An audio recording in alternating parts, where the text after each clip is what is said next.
Here's part 2 of DIY Sabrina Carpenter Babydoll dress. We're going to start sewing. You'll need at least 2 yards of this pretty chiffon fabric in your color. It's usually pretty cheap and easy to get. Fold it hot dog style with the selvages together, and I use these hair barrettes to hold it together because it is super slippery.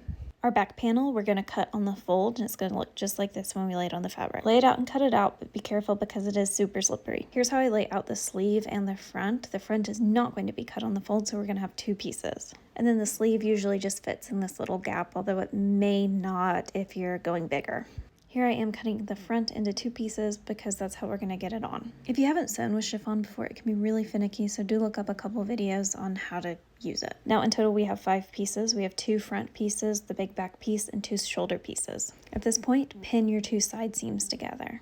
Here we're sewing our side seams together. All of our seams are going to be French seams, so we're going to start by sewing the wrong sides together, trimming it, folding it, and then sewing the wrong sides together, and French seam those shoulder seams. And then here's that French seam fold where it's going to be the 2 wrong sides together. And at this point you'll have the construction of the dress done. It is pretty basic. Next we're going to move on to the bottom hem. We're doing just a very basic rolled hem. Once you've hemmed your dress, you'll add your lace. I use 2 to 3 inch stretch lace in my matching color and just top stitch it on. I find it's easier to sew the lace underneath the fabric. Next we're going to do the same rolled hem to the front opening of the dress. At this point we're totally done with construction, and we'll finish it and do sleeves in part 3.